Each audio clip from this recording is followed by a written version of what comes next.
The SPCO is brave and progressive. What we do is kind of magical, strange, and wonderful. It's important for us to engage young people. They're the future of classical music. We have a beautiful new hall. We are hoping that everyone will come here and be so enthralled that they will want to come back more and more.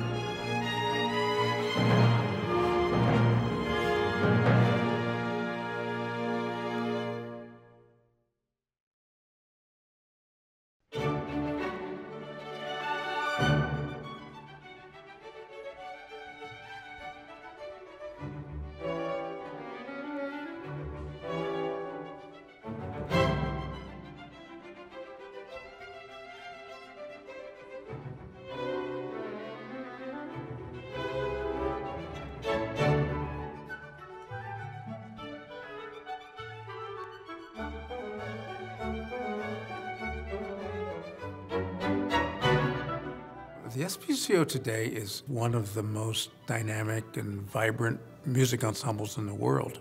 Those of us leading the SPCO now have the opportunity to define the next generation. And it's a very rare moment in an organization's history.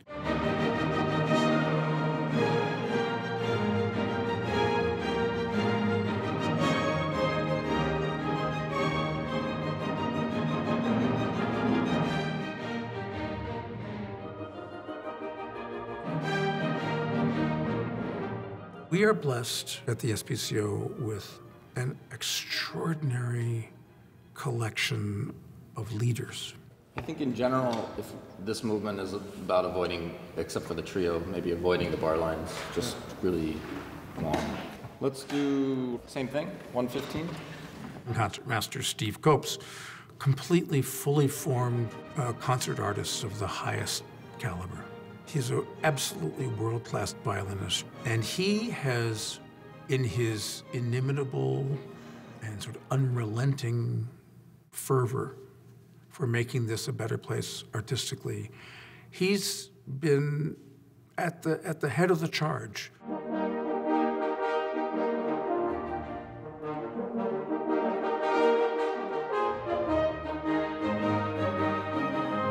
Kyu Young Kim, who's our principal second violinist, but also is our director of artistic planning. The SPCO itself is continually evolving. I think the orchestra has changed more than probably any professional orchestra in the US since Steve and I first joined. Steve was 1999 or 98? 98, and I came in 2000, and I left for a while and came back. But from then till now has been a pretty clear change of direction of the musicians taking more leadership, doing away with the music director, so that the onus is really on the players to step up and come together about what they really want to do as an orchestra.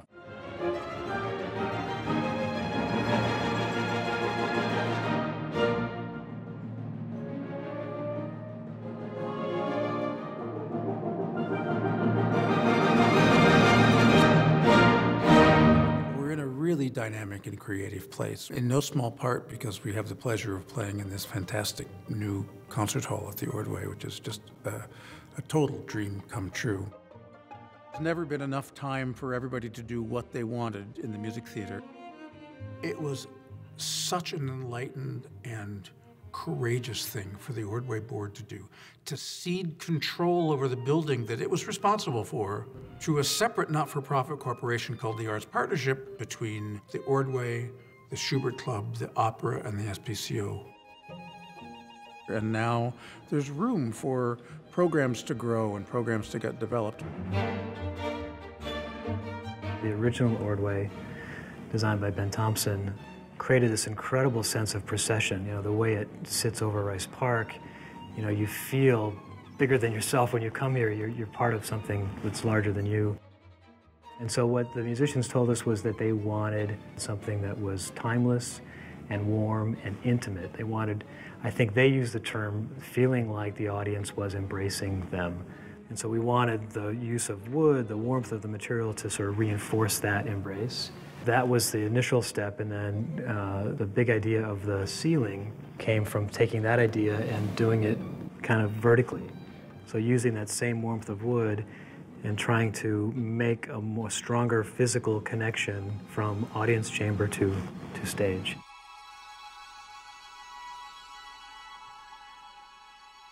The walls have this, I think, beautiful abstract texture to them that people like just the look of, but it's driven very technically, very acoustically. Acoustics has to triumph over anything. You can't sacrifice acoustics for beauty, but if you do it right, you can integrate beauty and acoustics. We do everything to shape the sound in a space. We're crafting a balance between different acoustic phenomena. Clarity, articulation, blend, balance, warmth, richness, liveness, all of those things evoke responses from audiences, they evoke responses from musicians. I think the sound is vibrant, there's a sheen, there's a blend in the strings, there's clarity for the winds, everything that we were hoping for, and it just made us all extremely, extremely happy and really moved. It's a community triumph. The leadership that this community showed in getting us to this moment, it's everything that I hoped it would be.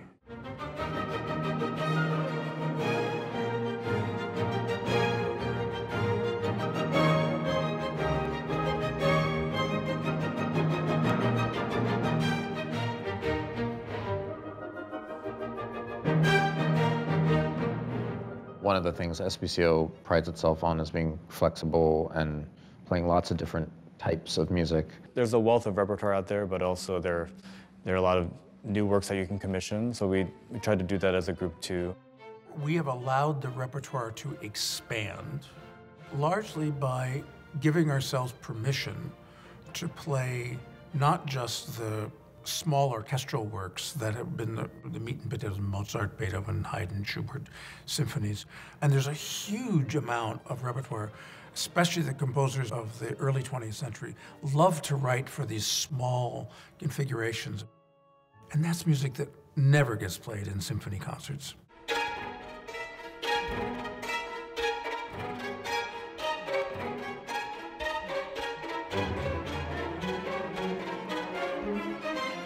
He and Ruggiero both play on Zygmuntovich violins, just like on par with Stradivarius, maybe even better.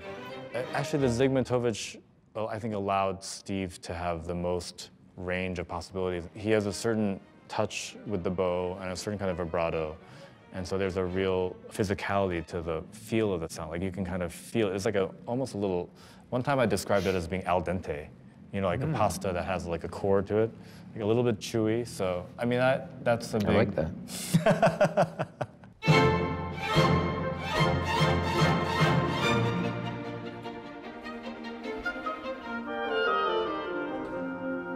Classical music is a part of the integrated academic experience for these students.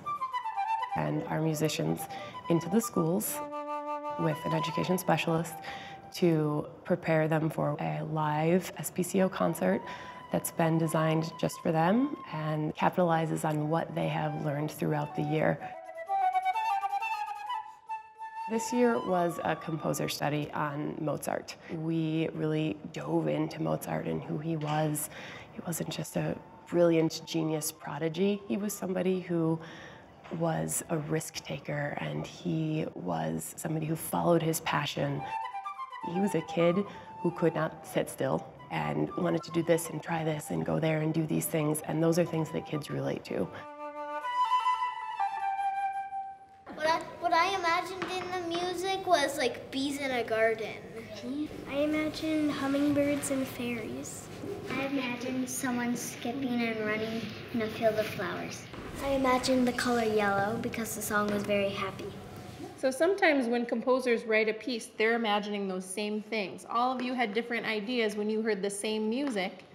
And when Mozart was composing that, he probably had a lot of those ideas. And he wrote it down. So if you're ever thinking about an idea and the moment strikes, why not write a song? We love to see the thank you notes that come back after concerts because they tell us what the students took away and that they really felt like that this was something very special created just for them. Out of all the instruments you play, which one do you like playing the best? My favorite's actually piccolo, the little guy. The piccolo alone can play louder than the whole orchestra. We see nearly 5,000 students each year in 12 elementary schools. We are engaging every student 1st through 5th grade. Connect is our biggest in-school program, and then we have a series which has family concerts, and those are all free of charge for the community. We have a couple of coaching programs that we do with high school students and one for adult amateur musicians. And through our community engagement work, we have a deep and growing partnership with the Greater Twin Cities Youth Symphonies and the Capri Theater in North Minneapolis. It's important for us to engage young people in music because they're the future of classical music. They are the ones who will be listening to it when they're older, going to concerts. And furthermore, it's our responsibility to advocate for the art form of classical music at a baseline level, and students knowing and hearing about classical music is exceptionally important to our mission.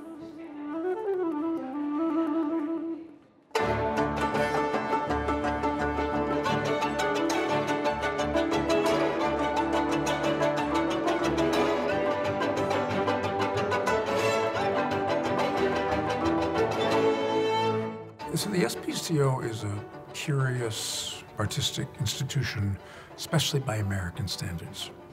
We collaborate with a whole range of artistic partners.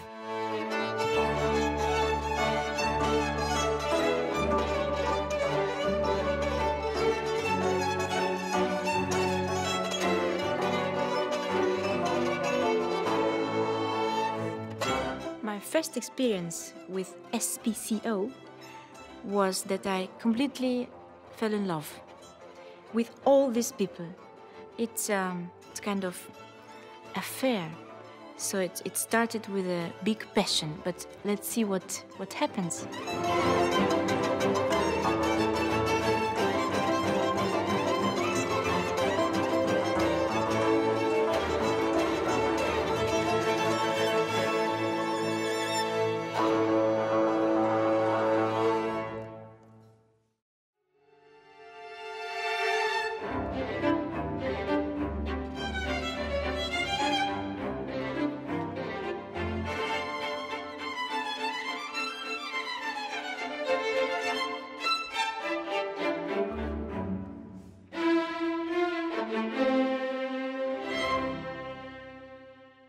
We work closely with the guest conductors, and this week we have a great conductor and very collaborative conductor, Paul McCreesh.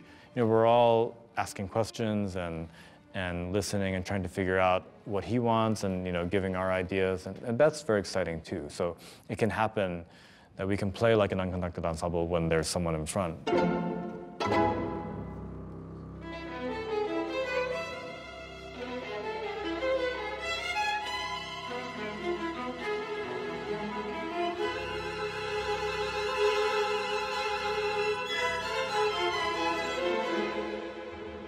We're playing this Britain piece, which it's an awesome piece. Like, it's just a string piece, but the creativity, and you can tell he's like a young composer who's just like, everything's possible for him.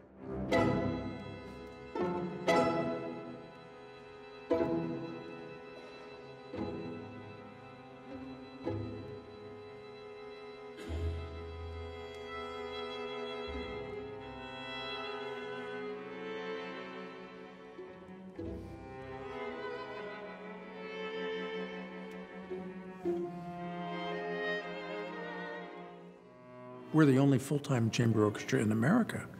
We play 35 sets of concerts a year, all over the Twin Cities. And because we're transportable, we have the advantage to create relationships with 10 or 11 communities throughout the metropolitan area.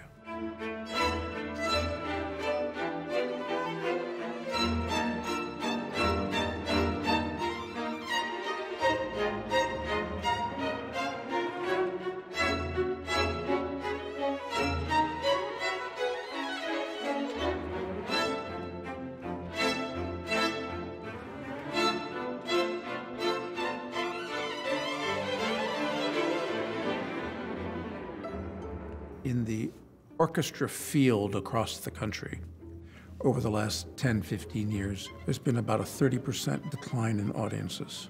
At the SPCO, over that same period of time, there's been a 40% increase in the size of the audience. And we attribute that, to our advocacy for this music, but a pricing strategy that removes a very significant barrier, and a geographic strategy that allows us to take this music to a whole bunch of neighborhoods.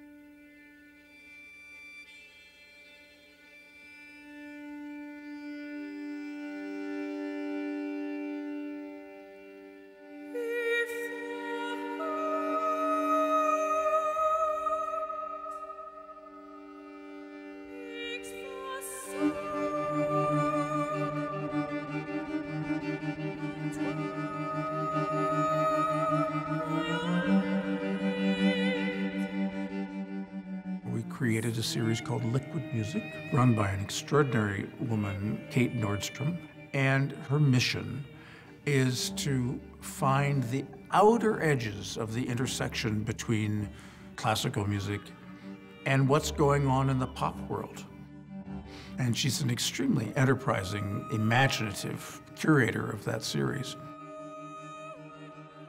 Liquid Music is co-presenting with Walker a project by 3 different ensembles collaborating with each other. Victoire is a chamber ensemble helmed by Missy Mazzoli. She is a composer. She works with opera, she works with orchestra, small ensemble, large ensemble. With every piece that I write, I try to create something completely new, something that no one has ever heard before. And I think that my music is a real mix of sounds that come out of the classical tradition.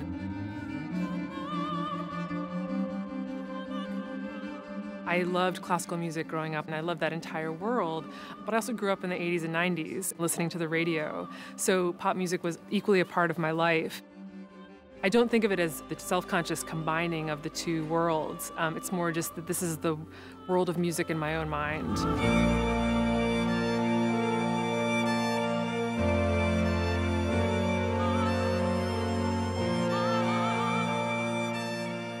For Liquid Music, new is brand new.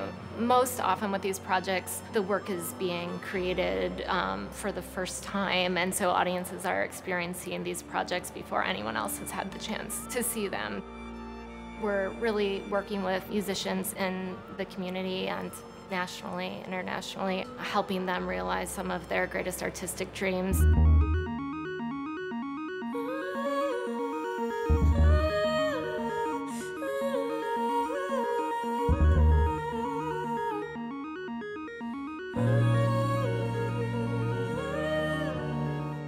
When I talked to Missy about her project, and I recommended Glasser and Noveller, I knew that they could enter into Missy's new compositions in a cool way.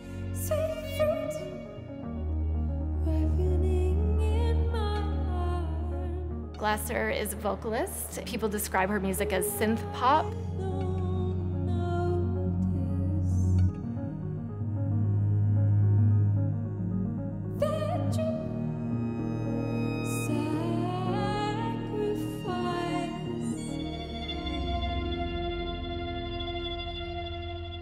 Noveller puts you in another world, and it's very meditative, very gorgeous, very visceral.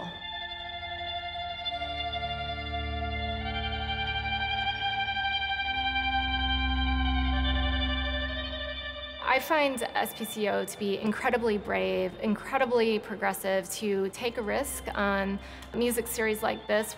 It's so important for us to also look out and see what else is happening in the musical world today, in the visual art realm today, and how can we engage, artists of all stripes.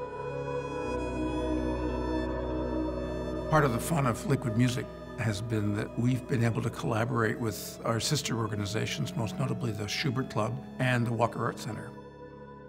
This helps us grow as an organization, and that's part of who we must be. How close to the bleeding edge of classical music do we dare go?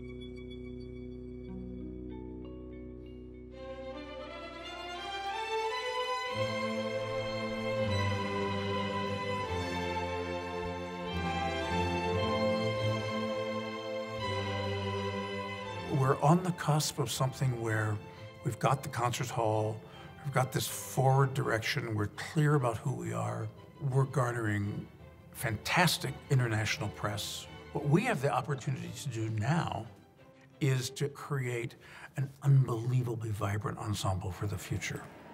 SPCO, it's about reaching for something, and we have incredible support from the community, and they're supporting us to reach higher and higher. The new hall becomes this alive and present, vibrant vehicle for conveying all kinds of emotions through music.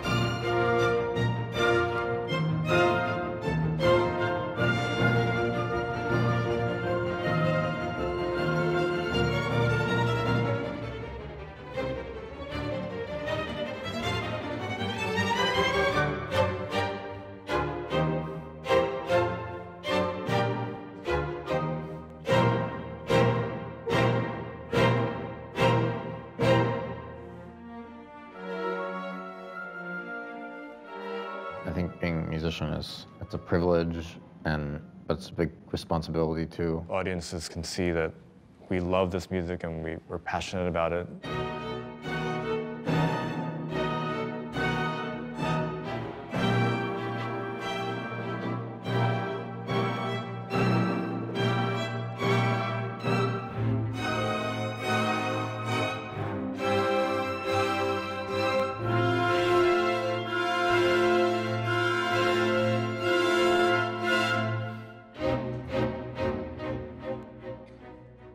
As we've undergone this artistic transformation, it feels like it's all coming together. And for the first time in the history of the SPCO, maybe we can, in our own way, have it all. And that's really exciting for the community. It's a thrilling moment for us.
This program is made possible by the state's Arts and Cultural Heritage Fund and the citizens of Minnesota.